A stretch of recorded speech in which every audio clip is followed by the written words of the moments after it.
Hi everybody, it's Miss Bolar here, and I'm looking forward to reading you one of my favorite books by Dr. Seuss. It's called Sneetches.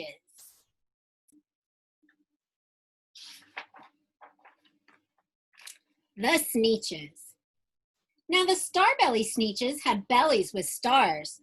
The plain belly Sneetches had none upon theirs. Those stars weren't so big. They were really so small that you might think such a thing wouldn't matter at all.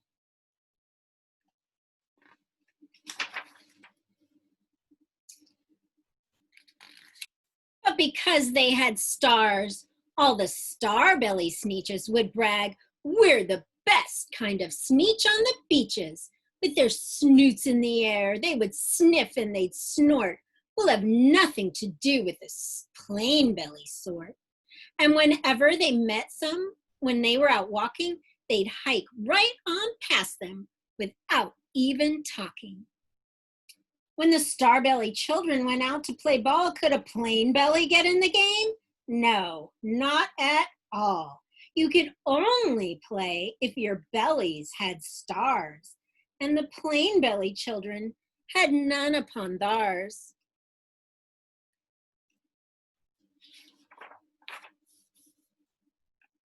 When the Starbelly Sneetches had Frankfurter roasts, or picnics, or parties, or marshmallow toasts, they never invited the plain belly Sneetches. They left them out cold in the dark of beaches. They kept them away, never let them come near, and that's how they treated them year after year. I don't know about you, but I don't like those Starbelly Sneetches. Then one day, it seems, while the plain belly Sneetches were moping and doping along on the beaches, just sitting there wishing their bellies had stars, a stranger zipped up in the strangest of cars. "My friends," he announced in a voice clear and keen, "my name is Sylvester McMonkey McBean, and I've heard of your troubles. I've heard you're unhappy, but I can fix that. I'm the fix-it-up chappie. I've come here to help you. I have what you need, and my prices are low, and I work at great speed, and my work is 100% guaranteed." And when I read a book, I like to think, "Oh, I wonder what's going to happen next." So you think that. What do you think is going to happen next? How is he going to help the Sneetches that don't have stars? Then quickly, Sylvester McMonkey McBean put together a very peculiar machine, and he said, "You want stars like the Starbelly Sneetch? My friends, you can have them for $3 each. Just pay me your money and hop right aboard." So they clambered inside, and the big machine roared, and it clunked, and it bonked, and it jerked, and it barked, and it bopped them about. But the thing really worked. When the plain belly Sneetches popped out, they had stars. They actually did. They had stars upon theirs. Is that what you predicted? Then they yelled at the ones who had stars at the start, "We're exactly like you. You can't tell us apart. We're all just the same now, you snooty old smarties. And now we can go to your Frankfurter parties." "Good grief," groaned the ones who had stars at the first. "We're still the best Sneetches, and they are the worst. But now, how in the world will we know?" They all frowned. "If which kind is what, or the other way around?"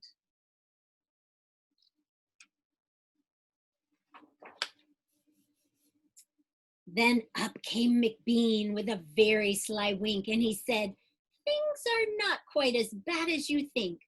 So you don't know who's who. That's perfectly true. But come with me, friends. Do you know what I'll do? I'll make you again the best Sneetches on the beaches, and all it will cost you is $10 each." What do you think he's going to do? "Belly stars are no longer in style," said McBean. What you need is a trip through my star off machine. This wondrous contraption will take off your stars so you won't look like Sneetches who have them on theirs. And that handy machine worked very precisely, removed all stars from their tummies quite nicely. Then with their snoots in the air, they paraded about and they opened their beaks and they let out a shout. We know who's who. Now there isn't a doubt. The best kind of Sneetches are Sneetches without. Then, of course, those with stars all got frightfully mad. To be wearing a star now was frightfully bad. Then, of course, old Sylvester McMonkey McBean invited them into his star off machine. Then, of course, from then on, as you probably guessed, things really got into a horrible mess. Picture in your mind what you think it might look like. Let's see. Oh my goodness. All the rest of that day on those wild screaming beaches, the fix-it-up chappie kept fixing up Sneetches. Off again, on again, in again, out again. Through the machines they raced round and about again, changing their stars every minute or two. They kept paying money. They kept running through until neither the plane nor the Starbelly knew whether this one was that one, or that one was this one, or which one was what one, or what one was who. They're all mixed up, aren't they?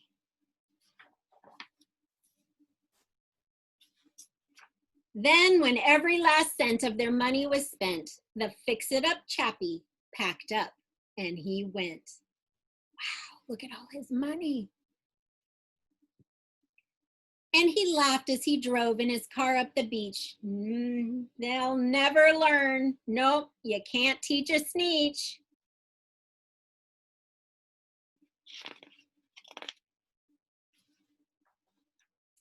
But McBean was quite wrong, I'm quite happy to say. That Sneetches got really quite smart on that day. The day they decided that Sneetches are Sneetches and no kind of Sneetch is the best on the beaches.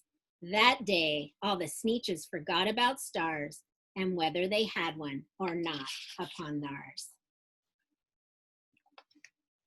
Good story. I hope you enjoy it. Stay tuned for another bedtime story with Miss Bolar. Bye, everybody.